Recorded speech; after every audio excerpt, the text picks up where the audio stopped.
प्यारे अभ्यर्थियों नमस्कार। स्वागत है आप सभी का आपके अपने YouTube चैनल आरपी स्टडी फ्योर में।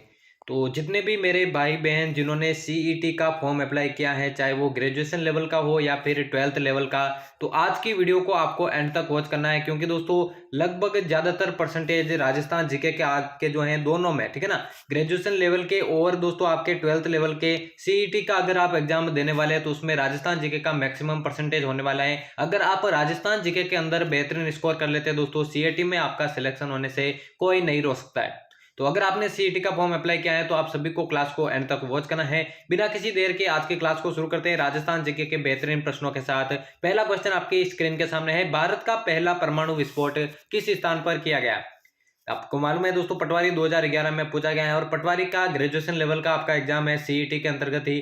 तो कौन सा हो जाएगा करेक्ट आंसर? पोखरण, जैसलमेर, फलोदी, जोधपुर, कोलायत, बीकानेर या फिर बालातल, उदयपुर।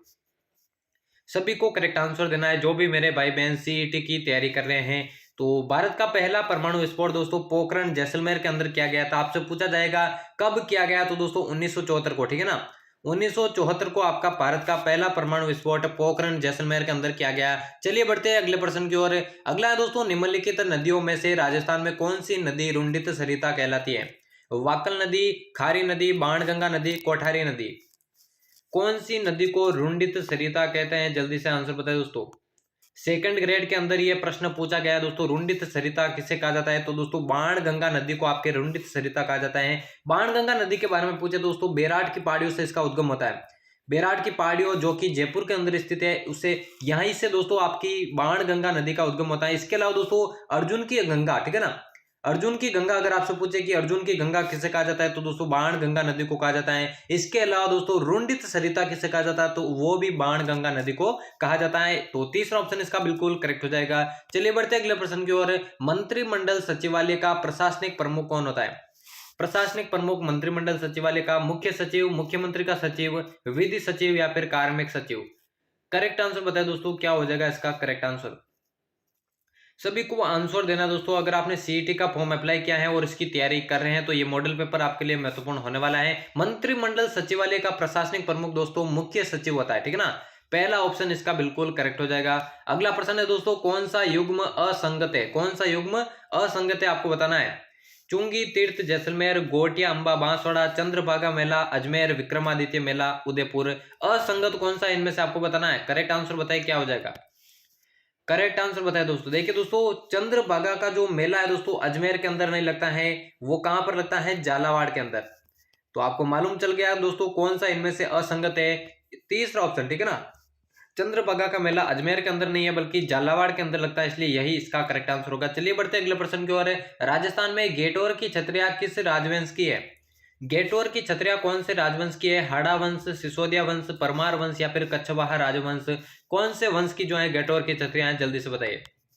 एक एक प्रश्न दोस्तों एग्जाम में आने लायक है, ठीक है ना, प्रत्येक प्रश्न को। अगर आपने बीएसटीसी की तैयारी हमारे चैनल पर की है दोस्तों, राजस्थान जीके के मैक्सिमम प्रश्न, ठीक है ना, राजस्थान जीके के मैक्सिमम प्रश्न दोस्तों यहां से पूछे गए, आप प्ले लिस्ट में जाकर वॉच कर सकते हैं। राजस्थान में गेटोर की छतरिया दोस्तों कच्छवा वंश से संबंधित है। चौथा ऑप्शन इसका बिल्कुल करेक्ट हो जाएगा। कच्छवा वंश की बात करें, इसकी जगह दोस्तों आमेर का राजवंश भी आपसे पूछा जा सकता है। तो गेटोर की छतरिया दोस्तों चौथा ऑप्शन इसका करेक्ट हो जाएगा। चलिए बढ़ते अगले प्रश्न की ओर। महत्वपूर्ण प्रश्न है, यह भी जेंटलमैन एग्रीमेंट किनके मध्य हुआ था? जयनारायण व्यास एवं मिर्जा इस्माइल, मिर्जा इस्माइल एवं जमनालाल बजाज, चिरंजी लाल मिश्र एवं जयपुर महाराजा या फिर चौथा ऑप्शन है मिर्जा इस्माइल एवं हीरालाल शास्त्री। बढ़िया प्रश्न है दोस्तों, बड़े बड़े एग्जाम में पूछा गया प्रश्न है। जेंटलमैन एग्रीमेंट का संबंध जो है किनसे है या फिर ये किनके मध्य हुआ था? सभी को साथ साथ आंसर देते जाना है। तो दोस्तों चौथा ऑप्शन मिर्जा इस्माइल और हीरालाल शास्त्री के मध्य दोस्तों जेंटलमैन एग्रीमेंट का जो है हुआ था। चौथा ऑप्शन इसका बिल्कुल करेक्ट हो जाएगा। अगला दोस्तों, शहरिया विकास कार्यक्रम, शहरिया विकास कार्यक्रम किस वर्ष में शुरू हुआ? 1978 से 89, 1989 से 80, 1977 से 78 या फिर 1980 से 82। कौन सा इसका करेक्ट आंसर होगा, जल्दी से बताइए। शहरिया विकास कार्यक्रम किस वर्ष में शुरू हुआ था? 1978 से 79, 1979 से 80, 1977 से 78 या फिर 1980 से 82। 1977 से 78 के बीच दोस्तों शहरिया विकास कार्यक्रम शुरू हुआ था। तीसरा ऑप्शन इसका करेक्ट हो जाएगा। अगला देखिए, राजस्थान के किन दो स्थानों पर नागौरी बैलों का व्यापार होता है? मेड़ता नावा, परबतसर, डीडवाना, मेड़ता परबतसर या फिर डीडवाना नावा। करेक्ट आंसर बताए दोस्तों क्या हो जाएगा। किन दो स्थानों पर नागौरी बैलों का व्यापार होता है? तो करेक्ट आंसर की बात करें मेड़ता और परबतसर, इसका बिल्कुल करेक्ट आंसर हो जाएगा। चलिए बढ़ते हैं अगले प्रश्न की ओर। रानी सती का मंदिर कहां पर स्थित है? रानी सती का मंदिर कहां है? जयपुर, अलवर, दौसा या फिर झुंझुनू? करेक्ट आंसर बताइए। बहुत ही बढ़िया प्रश्न है। रानी सती के मंदिर की बात करें दोस्तों झुंझुनू के अंदर यह स्थित है। चौथा ऑप्शन इसका करेक्ट हो जाएगा। चलिए बढ़ते हैं अगले प्रश्न की ओर। राजस्थान में मिट्टी की मूर्तियां बनाने की हस्तकला का मुख्य केंद्र कहां स्थित है? अकोला, चित्तौड़गढ़, मोलेला, राजसमंद, सागारेर, जयपुर या फिर नाथद्वारा, राजसमंद? एक और बढ़िया प्रश्न इससे बनता है दोस्तों, मिट्टी की मूर्तियां बनाने के जो हस्तकला होती है उसे क्या कहा जाता है? तो उससे कहा जाता है दोस्तों टेराकोटा, ठीक है ना। आपसे पूछा जा सकता है टेराकोटा किसे कहा जाता है? तो मिट्टी की मूर्तियां बनाने की जो हस्तकला होती है उसे टेराकोटा कहा जाता है। और इसका जो प्रमुख केंद्र है दोस्तों मोलेला, राजसमंद के अंदर स्थित है। दूसरा ऑप्शन इसका करेक्ट हो जाएगा। चलिए बढ़ते हैं अगले प्रश्न की ओर। राजस्थान के पूर्वी मैदानी भाग में वर्षा का वार्षिक औसत कितना है? 40 से 60 सेंटीमीटर, 50 से 80 सेंटीमीटर, 60 से 100 सेंटीमीटर या फिर 30 से 60 सेंटीमीटर? राजस्थान का जो पूर्वी मैदानी भाग है वहां पर वार्षिक वर्षा का औसत कितना है आपको बताना है। तो देखिए दोस्तों 50 से 80 सेंटीमीटर वहां पर वार्षिक वर्षा का औसत रहता है। दूसरा ऑप्शन इसका करेक्ट हो जाएगा। अगला दोस्तों कौन सा युग्म सही सुमेलित नहीं है आपको बताना है। छप्पन की पहाड़िया, बाड़मेर, त्रिकुट पहाड़ी, जैसलमेर, ऋषिकेश, सिरोही या फिर चौथा ऑप्शन है मालखेत की पहाड़िया, जालोर? प्रश्न को पढ़ना है, अच्छे से आंसर देना है, करेक्ट आंसर देना है। देखिए छप्पन की पहाड़ियां बिल्कुल दोस्तों बाड़मेर के अंदर स्थित है, ठीक है ना। त्रिकुट पहाड़ी बिल्कुल दोस्तों जैसलमेर के अंदर स्थित है। जैसलमेर का जो सोनारगढ़ दुर्ग है दोस्तों बिल्कुल त्रिकुट पहाड़ी पर बना हुआ है। और जो ऋषिकेश पर्वत है दोस्तों वो भी सिरोही के अंदर स्थित है। लेकिन दोस्तों जो मालखेत की पहाड़ियां है, जो मालखेत की पहाड़ियां दोस्तों जालोर के अंदर नहीं है बल्कि सीकर के अंदर है, ठीक है ना। जालोर के अंदर नहीं है, ये सीकर के अंदर है। इसलिए दोस्तों यही एक ऑप्शन है जिसको जो कि असुमेलित है या फिर सुमेलित नहीं है, इसलिए चौथा ऑप्शन इसका करेक्ट हो जाएगा। चलिए बढ़ते हैं अगले प्रश्न की ओर। पूछा गया है सुनहरी कोठी का निर्माण किसने करवाया जो टोंक के अंदर स्थित है? नवाब वाजिद अली साहब, नवाब आमिर खान, नवाब बिरजिस कद्र या फिर नवाब मोहम्मद इब्राहिम अली खान? सुनहरी कोठी का निर्माण किसने करवाया दोस्तों जल्दी से बताइए। देखिए सुनहरी कोठी की बात करें इसका जो निर्माण है दोस्तों नवाब मोहम्मद इब्राहिम कली खान ने करवाया था। आपसे पूछा जा सकता है कहां पर स्थित है? तो टोंक के अंदर स्थित है। चौथा ऑप्शन इसका करेक्ट हो जाएगा। अगला है राजस्थान में सर्वाधिक पर्यटक किस शहर के अंदर आते हैं? अलवर, अजमेर, जोधपुर या फिर जयपुर? करेक्ट आंसर बताए दोस्तों क्या हो जाएगा। राजस्थान में जो सर्वाधिक पर्यटक है कौन से शहर में आते हैं आपको बताना है। तो बहुत ही बढ़िया प्रश्न है, जयपुर इसका बिल्कुल करेक्ट आंसर हो जाएगा। चलिए बढ़ते हैं अगले प्रश्न की ओर। राजस्थान के किस जिले में प्लाया झील स्थित है?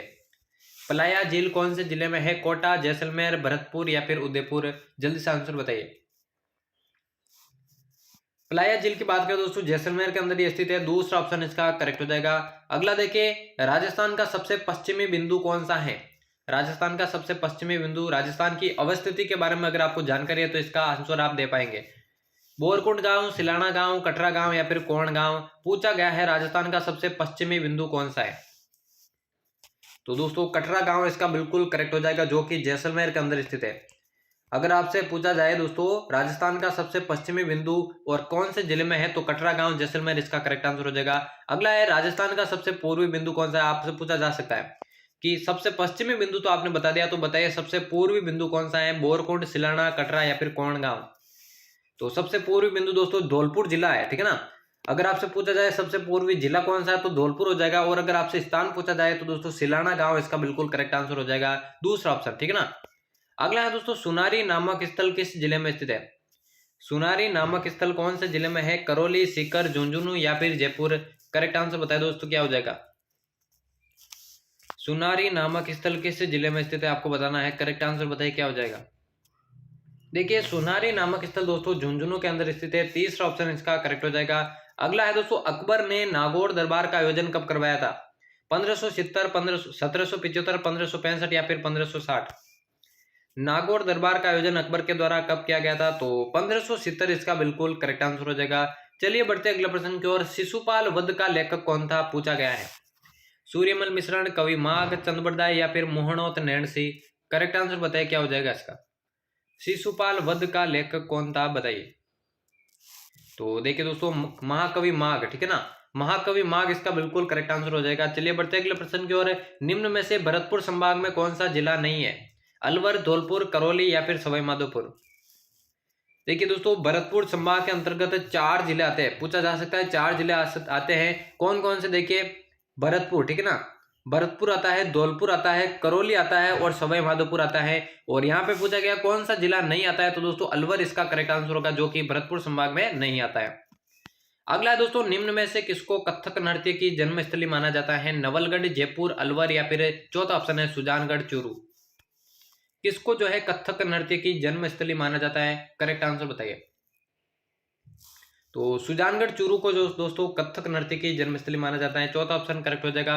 चैनल को दोस्तों सब्सक्राइब नहीं किया तो जल्दी से कर लेना, क्योंकि इसी तरह की क्लासेज आपको चैनल पर डेली देखने को मिलेगी, ठीक है ना। अगला है, नौगरी आभूषण किस अंग पर पहना जाता है? सिर, गले, हाथ या फिर कान। कहां पर नौगरी आभूषण पहना जाता है? करेक्ट आंसर बताइए। देखिए, नौगरी जो आभूषण है दोस्तों हाथ के अंदर पहना जाता है। तीसरा ऑप्शन इसका करेक्ट हो जाएगा। चलिए बढ़ते अगले प्रश्न की ओर। राजस्थान सिविल सेवा प्राधिकरण कहां स्थित है? अजमेर, कोटा, जयपुर या फिर जोधपुर।